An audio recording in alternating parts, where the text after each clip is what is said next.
मंडळी, स्नेहाज रेसिपी या यूट्यूब चॅनलवर तुम्हा सगळ्यांचं खूप मनापासून स्वागत। आज आपण मस्त आंबट गोड चवीची शेंगदाण्याची आमटी कशी बनवायची ते बघणार आहोत। आता आपण याआधी साबुदाणा न भिजवता त्यापासून मस्त वरून कुरकुरीत आणि आतून सॉफ्ट असे साबुदाणा वडे कसे बनवायचे ते बघितलं।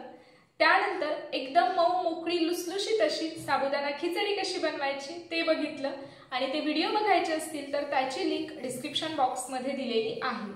आज आपण उपवासासाठी मस्त आंबट गोड चवीची शेंगदाण्याची आमटी बनवतोय। आता ही तुम्ही वरईचा भात, साबुदाणा खिचडी किंवा साबुदाणा वडे यासोबत खाऊ शकता। अतिशय अप्रतिम अशी लागते। चला तर मग सुरुवात करूयात उपवासासाठी स्पेशल आंबट गोड चवीची शेंगदाण्याची आमटी बनवायला। एका मिक्सरच्या भांड्यामध्ये घालूयात 1 वाटी भाजलेल्या शेंगदाण्याचा कूट। त्यानंतर 2 हिरव्या मिरच्या घालूयात, अर्धा चमचा गूळ,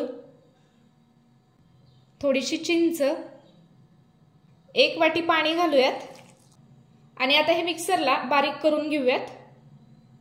तर इथे आपले हे वाटण बनवून तयार आहे। गॅसवर कढई गरम करत ठेवलेली आहे, त्यामध्ये घालूयात 1 चमचा तूप। तूप वितळलं की आता त्यामध्ये आपण तयार करून घेतलेलं वाटण घालूयात। आता चमच्याने हे सगळं व्यवस्थित मिक्स करून घेऊयात।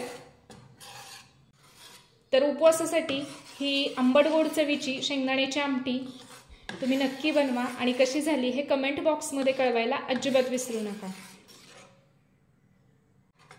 तर आपण हे सगळं व्यवस्थित मिक्स करून घेतलेलं आहे। हे मिक्स करून घेतलं की आता यामध्ये घालूयात 2 वाट्या पाणी।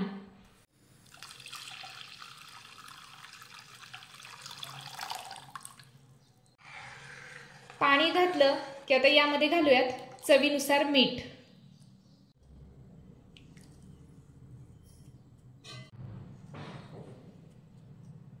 मीठ घातल्यानंतर हे मिक्स करून घेऊयात।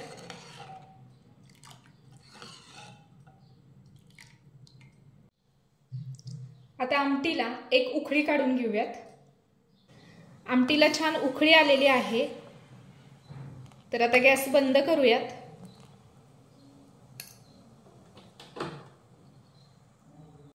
तयार झाली आंबट गोड चवीची शेंगदाण्याची आमटी।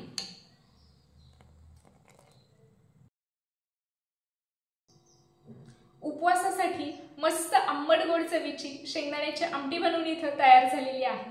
आय होप आजचा व्हिडिओ तुम्हाला आवडला असेल आणि जर तुम्हाला आजचा व्हिडिओ आवडला असेल तर नेहमीप्रमाणे व्हिडिओला लाईक करा, शेअर करा, कमेंट करा आणि अशाच छान छान रेसिपीज पाहण्यासाठी पटकन स्नेहाज रेसिपीला सबस्क्राइब करा। सबस्क्राइब केल्यानंतर शेजारील बेल आयकॉन प्रेस करा।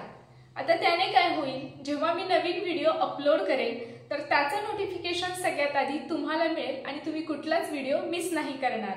लवकरच भेटणार आहोत अशाच एका नवीन व्हिडिओमध्ये आणि अशाच एका छानशा रेसिपी सोबत। तोपर्यंत नमस्कार।